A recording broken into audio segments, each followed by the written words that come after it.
Welcome back to a Celtic State of Mind. I'm Paul John Dykes, and this Saturday afternoon, traditional times for the soccer, football, wherever you're watching in the world. I am joined by Sean Conley and Chris McElwain, who got it tight yesterday for the Wrangler top in the comments that we made. Sorry, mate. But once you've got a reputation, you've got to keep it up, Sean, haven't you? And unfortunately for Double Denim, his is all around the fashion of the 1980s. It's timeless fashion, isn't it? Timeless. Timeless. I like that. Timeless. Listen, quite a few people in the comments wondering if I've been lifted at the demo. No, Craig, I have not. We always go half an hour before the game. On match day, we always go half an hour before the game, 15 minutes at half time, and for half an hour afterwards to discuss the action. And before we kick off today, we want to have a wee look at the Celtic side. There we go. If you've not seen it already, I'm sure you have. Sinisalo starts in goals, no surprise. Brendan Rodgers confirmed that yesterday in the press conference. He obviously avoided Chris on the Thursday and he decided to turn up on the Friday, Chris. Disappointing that you didn't get a chance to chat to him. But he did confirm Sinisalo's in. He's been preparing for this day basically since he came to the football club, Sean, and that's what you expect from a backup, isn't it? Yeah, I mean, not to say that this is what I believe, but there might be an argument for Kasper Schmeichel to get a spell anyway. Just he was not that he was playing poorly, just that he was trending negatively, and he looked like he could have done with a rest. And this international break did not serve as a rest for him, and as it turns out, it's served as a breaking point for him. And now we're getting to see the player who was signed before him, who we thought when he came in was probably going to be number one. Only for a few days, right enough, but that's it. He finished international in goal. On paper, it seems like a pretty good backup, but I guess he's got a few games now between now and the end of the season to show us why Aston Villa picked him up and why we thought we would take him from Aston Villa and get him in and around as the backup to Kasper Schmeichel and potential number one. That's one of the big talking points, Chris, the fact that Sinisalo comes in. Second competitive game for Celtic. He did, of course, play against Chelsea and Man City in the pre-season. And as Brendan was saying yesterday, you're basically preparing every single day as you go in. You're training with Stevie Woods, you're training with Kasper Schmeichel and other goalkeepers at the football club, including Benzo. Is Benzo on the bench today? Yes, he is. Brilliant. I think that's his 300th non-appearance on the bench for Scott Bain. But he speaks in a manner that it's like, you've got to step up. This is your chance. Step up. Every single time there's an injury or for any reason someone's not in the team, it's an opportunity for someone else. It's a level of expectation as a Celtic player. I said that the expectations don't end if you're not in the first 11. You've got to be prepared to step in and play when the opportunity arises, even if that opportunity comes on the back of, the negative impact of losing Kasper Schmeichel. Sinisalo was brought to the club. I think the intention was that he would always eventually succeed Kasper. But at the same time, that doesn't mean that he's down tools until that day comes. He's, as you see, playing or training, alongside Kasper and Benzo, along with the coaching staff. He's had fleeting appearances, nothing substantial. So it is interesting to see how he performs today. But I thought the way Brendan spoke about him yesterday and the attributes that he spoke about, he was signed because he fits the profile of the kind of goalkeeper that they want to have at the club. And I thought that was encouraging. So it's not like he's an unknown quantity to Brendan. Brendan obviously knows what he's capable of producing. It's obviously different when you get out onto the park and in front of the crowd. But yeah, look, it's devastated to have lost Kasper, and everything he brings. But I imagine nobody will be more behind Sinisalo than Kasper himself. So good luck to the boy. Really keen to see what he does. Hopefully he gets, it doesn't get tested too much today, but hopefully he gets a couple of early chances to get the ball and, build up his confidence from there, because we could need him for a few weeks here. Yeah, absolutely. We may well need him until the end of the season. Brendan Rodgers wasn't able to give a straight answer on that one, Sean. He was also asked yesterday around the distribution, because that's a big part really now for a Celtic goalkeeper. And he said what you would expect him to say when we're signing a goalkeeper. This is what we're signing. We're signing someone who fits that profile, Sean. So if he can't play with the ball at his feet, he'd be amazed, because obviously we've not done our job properly in recruitment. So we're signing a goalie with that in mind, Brendan Rodgers' style of play in mind.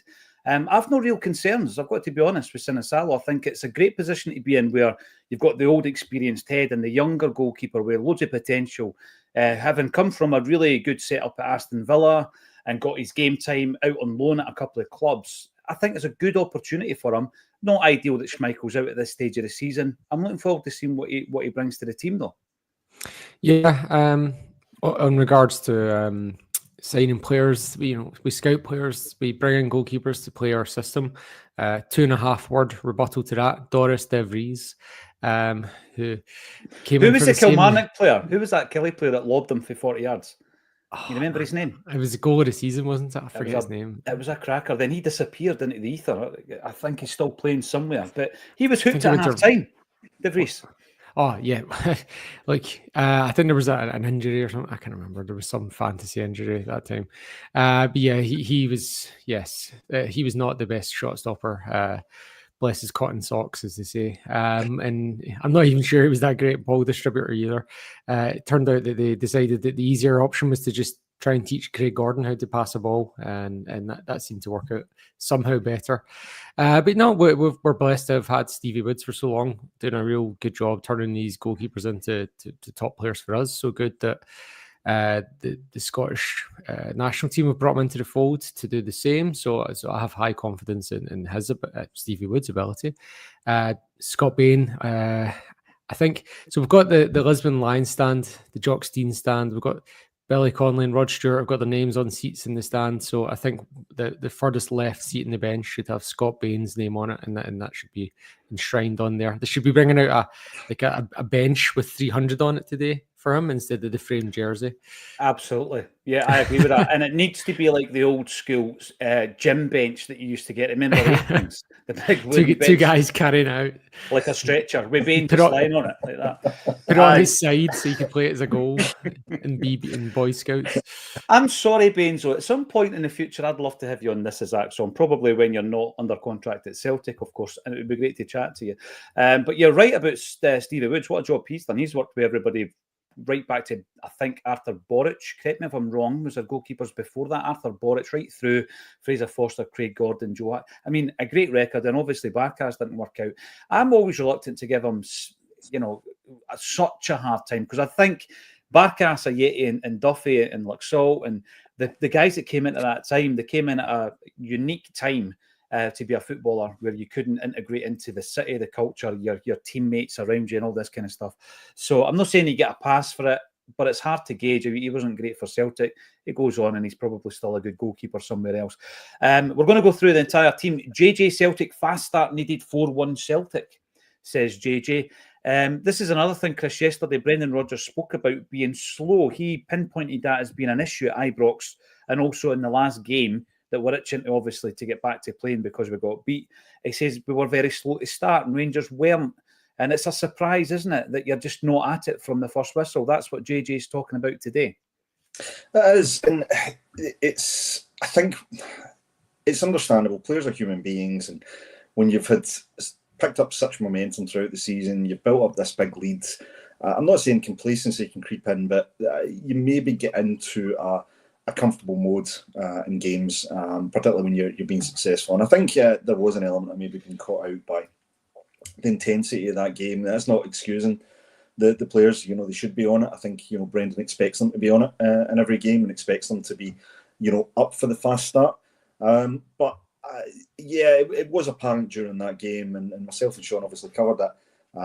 And there were worrying signs very early on in that game that we just didn't seem to be able to match the intensity, the pace, the drive that Rangers had. And that's as much credit as I want to give them. But what you hope is over the international break, and one of the questions I would have asked Brendan if I had been at the press conference yesterday instead of the one with Bernardo on Thursday, would have been about the preparation throughout the international break, because you're coming off the back of a defeat to your rivals. Is it better to get the players in straight away and start working on the things that went wrong and start looking at how do we get the best reaction? But obviously a number of key players went away on international duty, and he's now got them back. So you're hoping that they've been able to kind of harness the pain and the frustration and the anger and the disappointment for that performance, and they've turned that around in training, and hopefully when they go out today, they'll be right on it for the first minute. Yeah, it's interesting what you said there. They're only human, and you used the word complacency. Brendan Rodgers actually brought it up, Sean, being 16 points ahead when we go to Ibrox, and being 16 points ahead when we're 13 at Ibrox, 16 at Celtic Park against Rangers. And he mentioned it again. So obviously, if it is an issue and it's in his mind that it might be an issue, there has to be a way of combating that. I would just basically use it as fuel, those two defeats the next time we come up against Rangers, personally, Sean. And you think that some of the players in that team will do that anyway. It's going to be very natural to them. Is it a worry? Not really. It would be if it cost us a trophy. It's not going to cost us a trophy, but if it crept in that regularly, then it would become a concern. But it was something Brendan brought up yesterday, Sean. The funny thing is, it always happens. Like whenever you get comfortable, you just kind of switch down a gear.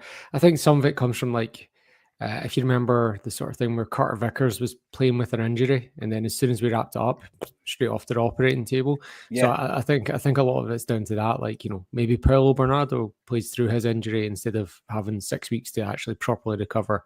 So I wonder if it's that as well, is the kind of, you know, semi-conscious, not downing of tools, but just drop in intensity. Like, what's the point of me being injured for 6 months when this is already wrapped up, kind of thing, when you're going in for a 50-50. And again, I don't think, like, you know, human thought process is make a decision, then rationalize it afterwards. That's just how it works. So, like, it does come from a deeper place than, you know, people wanting to do it or not wanting to do it. And I think the only time I can ever remember it not being evident, I think was Martin O'Neill's first season, where we had like some kids coming in, like Sean Maloney, and so we even though we did bring the backups in, they had enough quality and desire, Aidan McGeady and the likes as well, that actually kept our standards up. So I remember when Ange did it, and he brings Kobayashi in, and we get absolutely pants at that point. So I wonder if like the league is stronger than it was 25 years ago, you know, across the board, and I wonder if, you know, this kind of dialing down the intensity a bit is just can't be avoided, and the ways around it, just, you know, like you're always going to drop a bit. You can't always be at your best. If you're always at that level, it's not your best. It's just your average. So you can't always beat your best.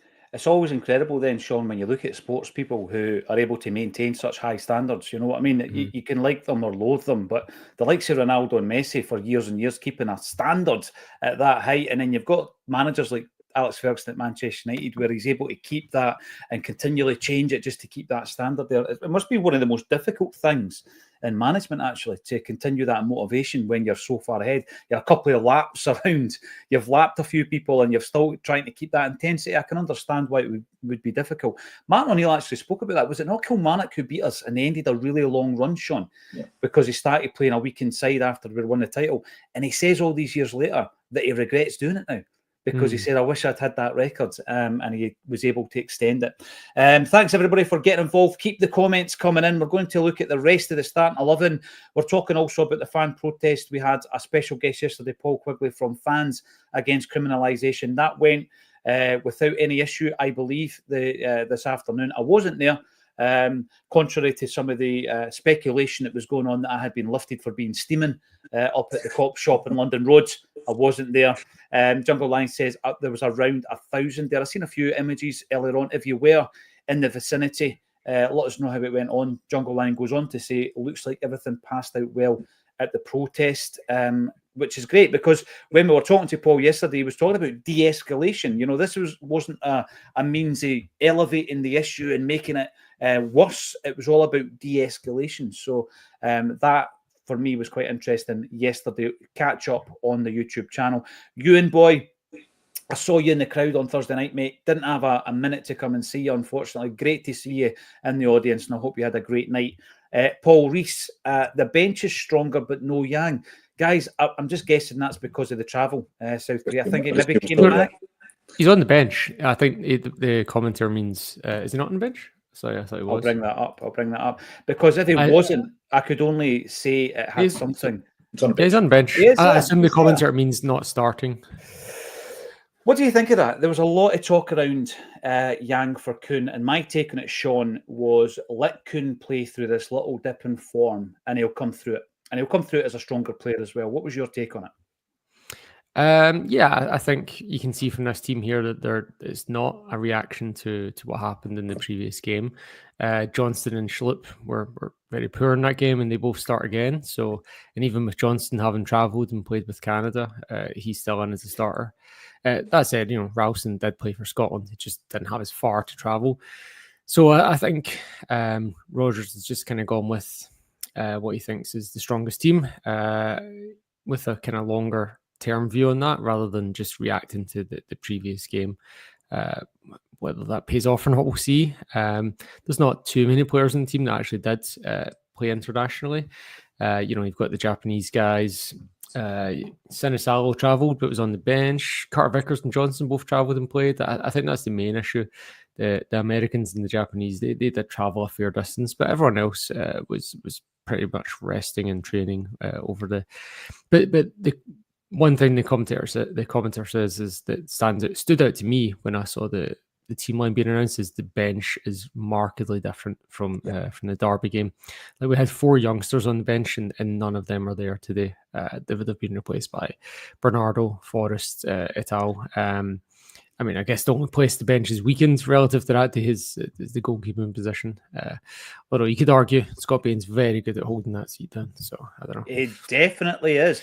And the thing again was brought up. It was brought up yesterday by Brendan Rodgers. He said that was the weakest bench that he's had going into that Glasgow derby. And talking about rest, one player who had plenty of rest going into that game was Mike Nawrocki. Lackwinder pal. I think when you look at that defence, this is the second big talking point. He retains his position, Chris. I can see why. Again, having tried to analyse the game without the emotion after the event, Nawrocki, I felt, had a very good defensive performance. I can see why long-term it won't be maybe in the plans of Brendan when you look at the passing. The distribution's massive from the back, isn't it? And the pace or lack of might mean that he's not in the plans. But certainly based on his performance, I'm pretty happy to see him back in there. And you've got the reassurance of Trusty on the bench, don't you? Yeah, I agree with Sean. When we looked at the Rangers game, the bench was one area of real concern that we had. So it's nice to see that we've got options on there. But I think the player who was almost forced to come in from the cold, Nawrocki, he was one of 3 players for me in that game that got pass marks alongside Jota and Maeda, particularly second half wise. Obviously, it wasn't a great standard set collectively, but I think Nawrocki coming in with such ring rust to play in a game of that magnitude, and I don't think he did anything markedly wrong. I think he performed efficiently, is probably the best word I could use. What you're hoping now is he's in a bit of a situation. He's maybe looking at someone like Yang, for example, and pre-Christmas we would have looked at Yang alongside Palma and other players and thought they're not going to be the club post-January, and Nawrocki would have been kind of part of that as well. Well, what Nawrocki's got now is he's got an opportunity to prove the manager wrong if the manager doesn't necessarily rate him ahead of the other players. He's got an opportunity to show the fans what he can do. He's got an opportunity to put himself in the shop window, but it's an opportunity, and hopefully he steps up and takes it and builds on the performance that he had before. What I think Nawrocki's traits are very more traditionally defensive. I don't think he maybe fits quite the profile, as you've said, that Brendan looks for in a team with that fast distribution, the carrying the ball forward, build the play from the back. But we've got enough players round about him that can kind of cover for that, or should be able to cover for that today. So all I want to see from Nawrocki throughout the 90 minutes today is do your basic fundamental job and do it well. Be first to those balls coming over the top. Time it right. Give Sinisalo the protection that he needs as well, because he's another one that's obviously, will possibly be targeted by Hearts. So really important that they do the basics well, and that's all you can ask.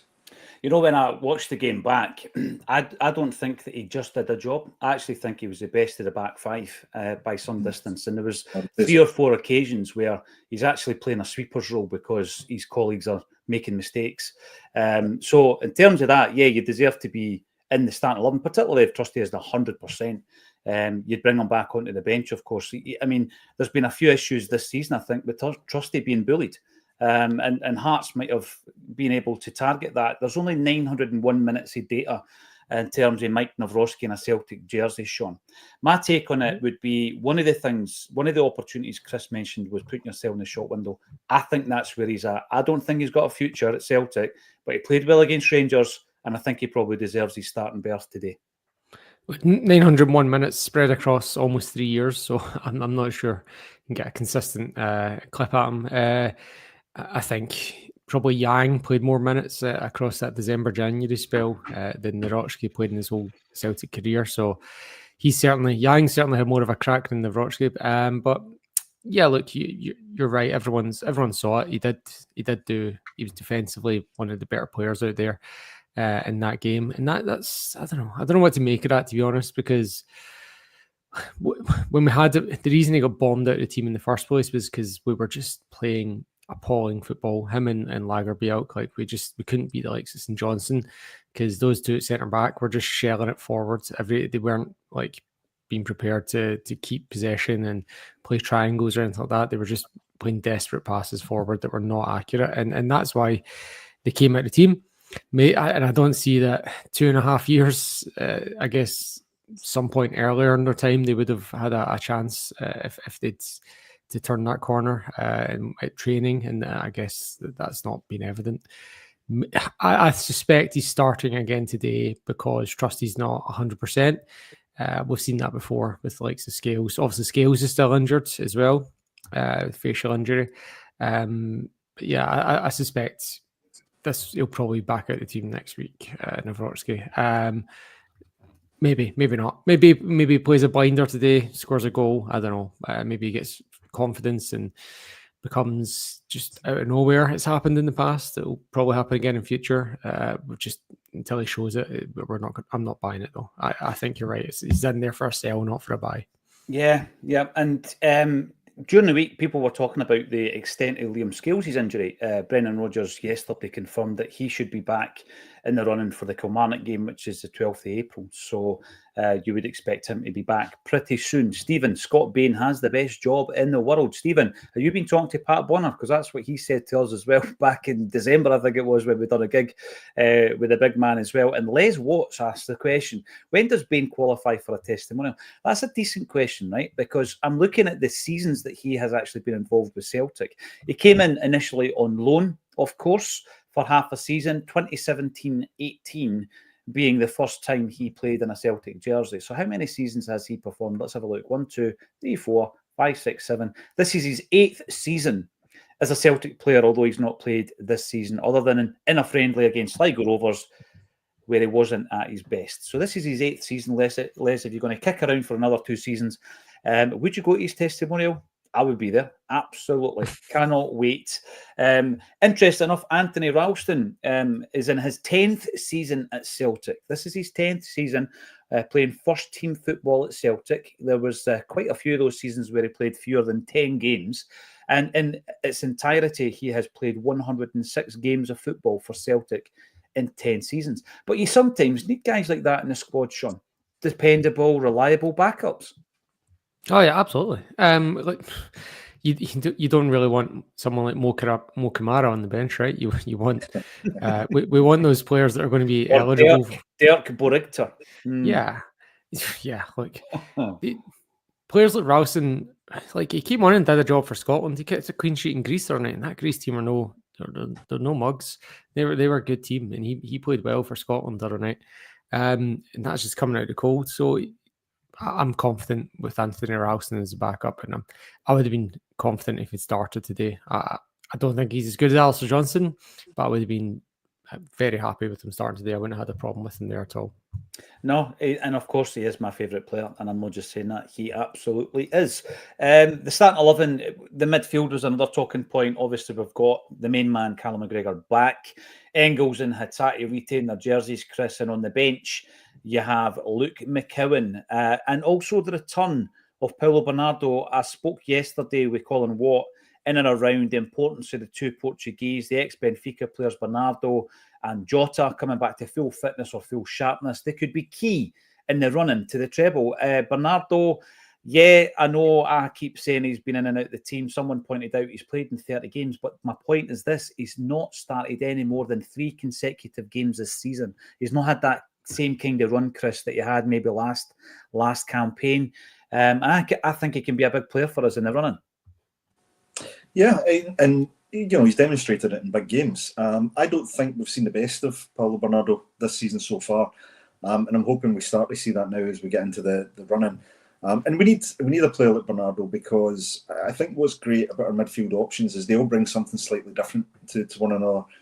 Callum McGregor, we know about his traits and the leadership, the assurance that he provides.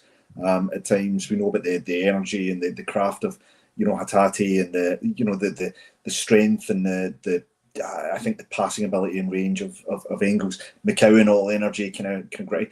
Bernardo is kind of a hybrid of all of them. I think he's got some of all those characteristics, but I don't think we've necessarily seen the Paulo Bernardo identity in a match yet, in the way that he did last season, where he's driving forward, taking the impetus, firing a shot in, which subsequently Ida gets on the end of. And, I want to see Bernardo coming in and actually influencing games in the right way. And on a couple of occasions, we've seen it earlier on this season, where I praised his game management on a few occasions. He's someone that looks for the ball, looks to maybe calm things down late on games, and can, help build the play. And I think he's quite an intelligent player. When I saw him on Thursday, the one thing that you referenced, which I agree with, is he looks strong, physically strong. I was caught out by how tall he was, but pretty much everybody there was taller than me, which is no difficult. But he looks solid at the moment. Looks as though he's definitely bulked up. He's a bit of a unit. Looks hungry as well, as though he's ready to get back playing and showing what he can do. So it could be a good opportunity. If the game's going well, I'd like to see him come in today. And the more options we've got to relieve some of the guys who've had to carry the burden. Hatate's played a lot of games. Kalmak's played a lot of games. You want quality players on the bench, and I think Bernardo is a quality player. I just would like to see him hit the standards that I think he knows he needs to hit to really, become an established member of the team. Yeah, I mean, we've always gone on about the Scottish Cup game, and he made a huge difference in the final. He also he does goal in the 3-3 defeat at Ibrox. You'll remember that as well. He set that one up. Bernardo, Sean, it was the upper body that I noticed when Chris obviously went to meet his chum up at Celtic Park. He really has bulked up. And I think we keep going on about physicality in the midfield. I actually think Engels is going to be our most physical player. He's not there yet, but I think he will be the most physical player. And Bernardo's been working on that as well. It's with a view for me of breaking into this starting 11. At certain parts this season, he would have been in my starting 11. Through the form and the injuries and all that, he's kind of dropped away. Is this still the strongest starting three for you, do you think, in the midfield, Sean? Probably. And what you say about Engels is right. You forget he's only 21 when you look at him. But then if you also think to the Ibrox game around about New Year, Engels is sick that day, can't start. Bernardo comes in. Nobody really said anything about it. Engels was on a bit of a dip in form at that point, and everyone was kind of, yep, cool. We didn't know who was going to start between those two before the match.